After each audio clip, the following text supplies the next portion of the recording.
You know, like most cooks, on cold, rainy days, I like to take stock of my stores. You know what occurs to me? Never before has mankind had access to as many different types of foods as we have today. I wonder, if we had the power to exploit Einstein's theory of gravitational time dilation and could, in fact, travel back in time like Reese did in the Terminator, except, you know, with clothes on, which of these foods might we find in use, say, 10,000 years ago? There you have it. We've got a jar of honey and some dried berries and, barley. You know, before wheat, rye, buckwheat, millet, or some even say rice, barley was cultivated and gathered on almost every continent on this planet. It was roasted, boiled, toasted, ground, simmered, and of course malted, that is sprouted and then roasted. Sounds yummy? Well, kind of depends on the delivery system. Ooh. Although the average American consumes plenty of barley in liquid form, few folks take advantage of its qualities as a culinary multitasker, but that, my food friends, is all about to change. Because in this kitchen, barley isn't just a grain whose time has come again, it's...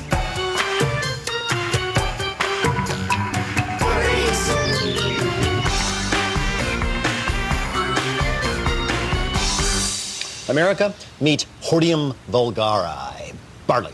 Consumed in many forms throughout the ages, from Egypt to Greece, Japan to Britain, India to Italy, where barley was fed to gladiators to keep them strong. Hence their nickname, Barbarian Hordeum, means barley eater. There are only two major types of barley grown, and to help us sort it all out, please welcome my brother B.A. Both hulless and hulled barley actually do possess a hull, that is an inedible protective covering, but the coat on hulless varieties simply falls off during the threshing process. So hulless varieties can go straight to the pot with their nutritious and flavorful bran layers intact. Here's kind of what it looks like. There you go. Now, hulled barleys cling to their hulls, so they have to be ground off in a process called pearling. See, there they are. Pearling's like, well, go ahead.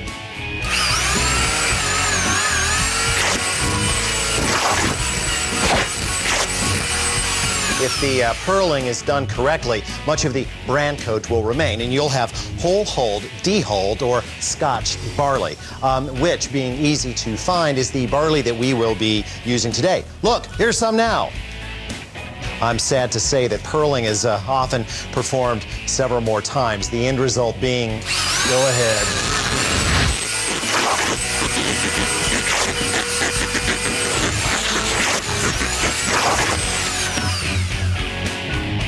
The result, pearled barley. This is the barley one most often sees in the Mega Mart, which is a shame because most of the flavor potential and a good many of the nutrients are gone. It looks like me, pasty, white, starchy. But rest assured, there's still some nutritional value here because unlike wheat or spelt or most other grains whose fiber content rests in the outer layers, barley contains a good bit of dietary fiber all the way through the grain. Another form of barley worth mentioning is rolled barley, which closely resembles rolled oats. Don't even think about it. As I was saying before I had to stop and deal with my loving brother, we will be using whole-hulled barley today for two reasons. One, it's easy to find. Two, it is so gosh darned versatile. Of course, if you want to get more barley in your diet, you are going to have to cook it, and I think this is the easiest way. Simply dispense 1 cup of your barley into a casserole or baking dish capable of containing 1.5 quarts. Then add about a teaspoon of kosher salt, 1 tablespoon, of butter, you didn't see that, and 2 cups of boiling water. And just give that a good stir. You don't have to wait for the butter to melt all the way. And cover tightly with foil. We want a really good seal here because the steam and the pressure will help the little grains be plumpier. Is that a word? Oh, I don't know. Anyway, then put the lid on top of that. There, good seal. Now, park this in the middle of a 375-degree oven for 1 hour. Now, proper fluffing is crucial because right now the starch on the surface of each kernel hasn't set yet. If you just let it sit, it'll turn into a brick. If, on the other hand, you stir this with a spoon, you could mash the soft kernels together and you'd end up with a brick. That's why you want to use either a really big fork or a pair of chopsticks and just kind of lightly get in and toss around. The goal is to separate each grain and expose them to as much air as possible. This is also referred to as steaming out, by the way. Now, you could serve this as is or cool and stash in the refrigerator for up to a week. Or, while the starch coat is vulnerable, you could inject some flavor. For instance, you could whisk together 2 tablespoons of extra virgin olive oil along with 3 tablespoons of orange juice. Freshly squeezed would be the right thing to do.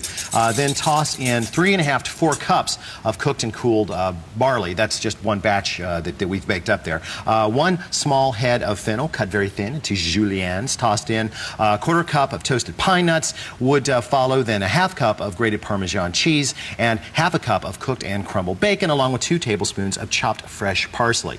Finish it off with a little kosher salt and ground black pepper to taste. Toss to coat and combine, and you'd have yourself a mighty nice salad. Excuse me.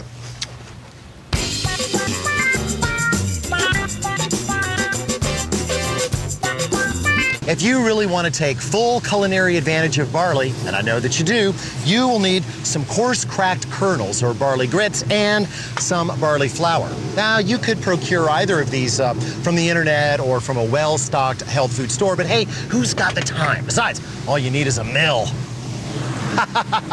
Few pieces of machinery have made more of an impact on the lives of human beings than this one, the water-powered grain mill. Let's take a look.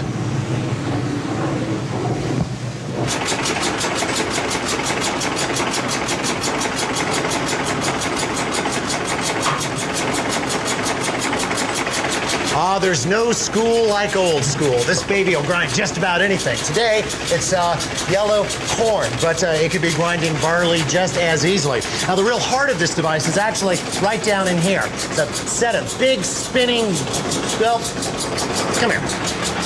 Here is a stone that used to be inside that mill. It wore down and now it's just a paver. But anyway, imagine another one of these just like it up on top, and one spins and the other stays stationary. And the grain is fed down through the middle, and as it's ground, it gets finer and finer and works its way out these grooves and is collected around the outside. The very same technology is available for home use, albeit in a much smaller package. When folks buy hand mills like this, they often start with the granite wheel, but it loses its romance quickly, which is why they move up to the steel burr wheels, which are much faster and also a lot easier to clean. Still, I say, why go with hand power when you can have this German jet engine mill? That's right, kids. I said jet engine. Here's the grinder. It's basically a turbine, air and grain fed in at high speed. And this wheel, full of teeth, spins at a high speed inside there, basically pulverizes everything. This guy can convert 2/3 of a cup of barley into a cup of barley grits in about, 60 seconds. And that, by the way, would be just the right amount to go with lamb. I love lamb, and this is my very favorite cut of all, the shoulder. You will need 2 pounds of it, and it does not matter a whit if you choose roast or steaks, because in the end, you're going to cube it. See? I told you. Now, after you have cubed it, you will add a bit of salt. Of course, I like a pinch of kosher. I'm guessing that'd be a 1/4 of a teaspoon. A few grinds of pepper, and about a tablespoon of all-purpose flour. Just enough to kind of cover all of this. There we go. Now, toss that. You don't have to use gloves, but it is a nice thing to do. And meanwhile, we've got a 4 to 5 quart Dutch oven heating up over medium-high heat. And that needs to sit for at least, say, 4 minutes before you add 1/2 tablespoon of olive oil. There's absolutely no reason to use extra virgin olive oil here. Just use the cheap, non-extra virgin stuff. And then we will add meat. I'm only going to add about 1/3 of this at a time because we do not want to crowd the pan. That's about all I'm going to put in. Well, maybe one more. There you go. Now, if you become impatient, if you rush things and you either don't let the pot heat thoroughly or you crowd the pan, bad things will happen. Why? Well, because stews and soups like this adhere to the snowball principle. And the snowball, The snowball effect clearly states that tiny little actions taken at the beginning of a process snowball, resulting in massive cumulative effects in the final dish. Now, in the case of our current application, the snowball in question is the flavor created during the browning process, which cannot be replaced and cannot be substituted. Memorize this. Essay test, Monday. When the first batch is browned all the way around, fish it out, add a touch more oil if necessary, and then finish the meat with a second or even a third pass if necessary. Now, as you change out each meaty payload, take care to be quick. An empty pan overheats quickly, and we don't want those precious wee bits at the bottom to burn. When the meat is finally done, add 3 carrots chopped and another little pinch of salt to the pan. Cook for 3 to 4 minutes until they take on a little bit of color. Then return the lamb, all of it, to the pan. Add a cup of your barley grits and a quart, that's 32 ounces, 2 pints, 4 cups of homemade chicken broth or stock.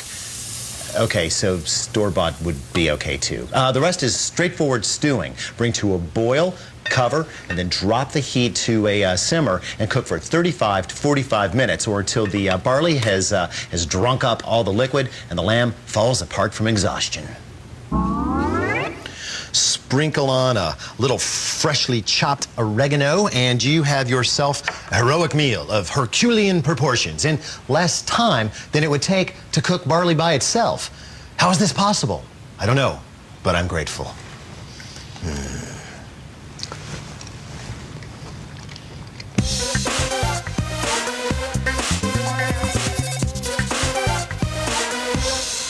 Before the world became obsessed with yeast-risen white wheat flour breads, barley bread was king. And if you ask me, it's time for the return of the king. Now, we're going to need 10 ounces of barley flour, so I have measured out 10.05 ounces of grain because we are going to lose a little bit to the milling process itself. So, contact! Now, certainly you could just purchase barley flour at a health food store, but it just wouldn't be as healthy or as good as grinding your own. And on top of that, this is a whole lot more fun, huh?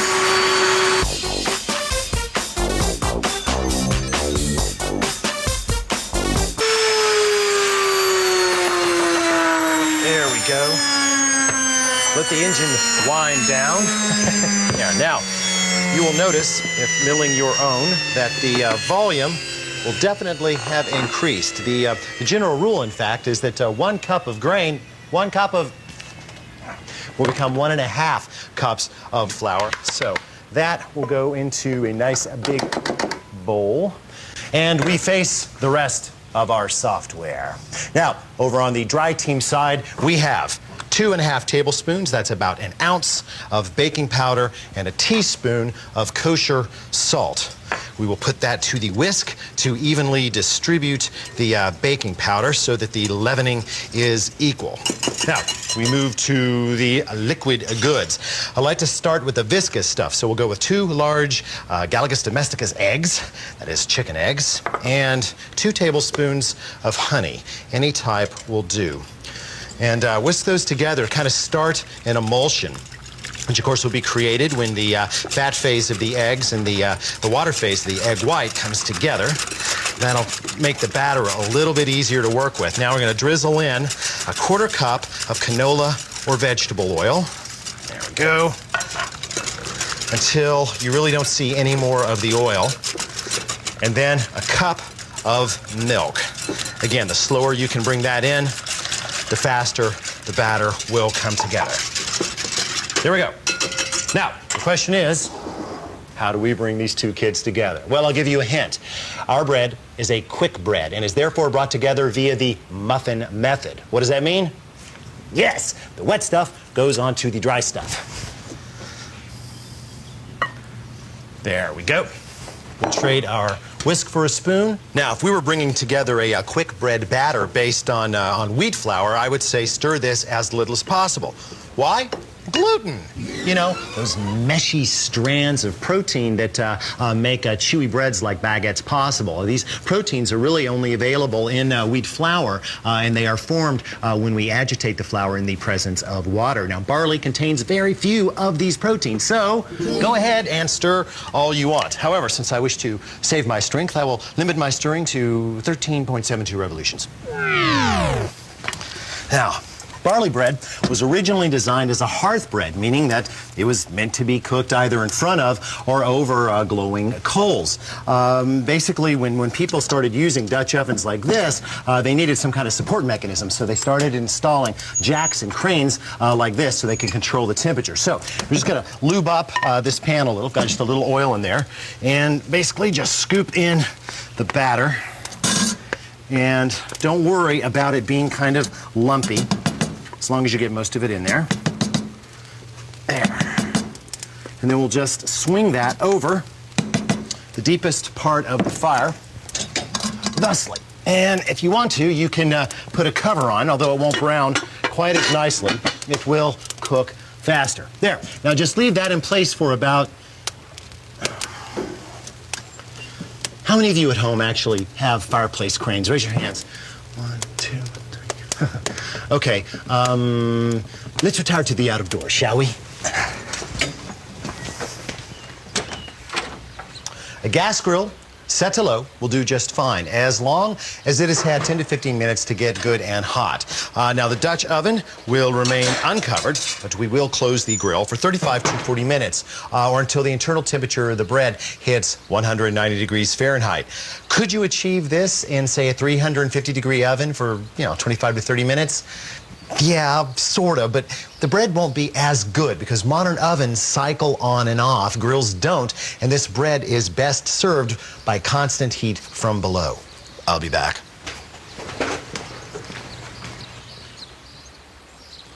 Well, time is up on our bread, and it indeed looks done. And the thermometer at 188 says that it is done. I'm sure it'll coast those last 2 degrees. So out it comes. Now, we've got to cool this down, but I'm afraid of just dumping it out of a pot that is this deep because the starch is still pretty soft at this point. So I'm going to put just a paper plate on there and then turn it out onto that, and we'll just jerk that out from under. 15 or 20 minutes, that should be good and set. We turn the grill off. I'll be back. And that bread better be there when I return.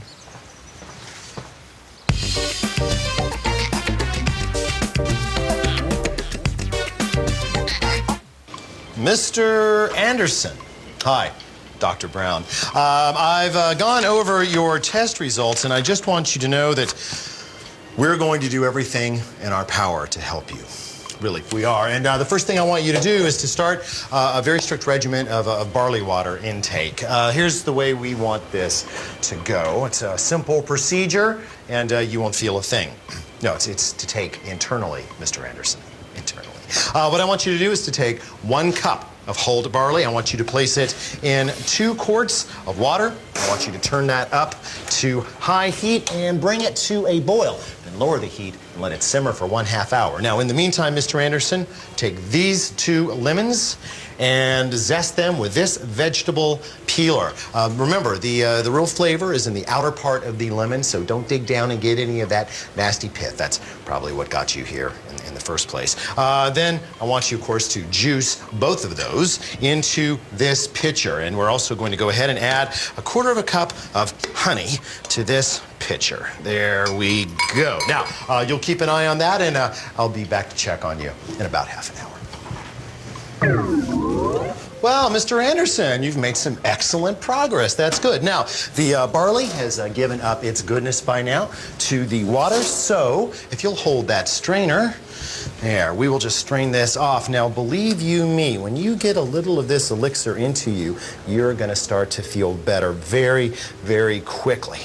Why? Well, Mr. Anderson, trust me, this is just packed with nutrition. It's loaded with B vitamins and anti-inflammatories like, oh, nurse. Excellent to see you. Mr. Anderson here needs a CBC and a Kim 5, and also a PVC for his BLT on his duodenum. And let's go ahead and order a CAT scan, an MRI, and a puma scan on his epithelial epiglottal mass.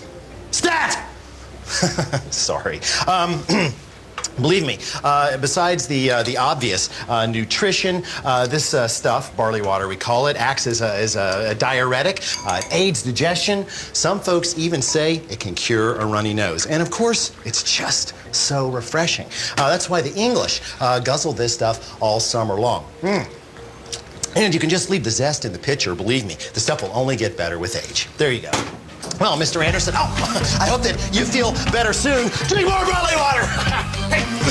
Well, I hope that we've convinced you to make a little space in your kitchen and your stomach for an ancient grain whose time has come again. Barley really is the Swiss Army knife of the cereal world, and it deserves to be upgraded to full active pantry status. See you next time on Good Eats!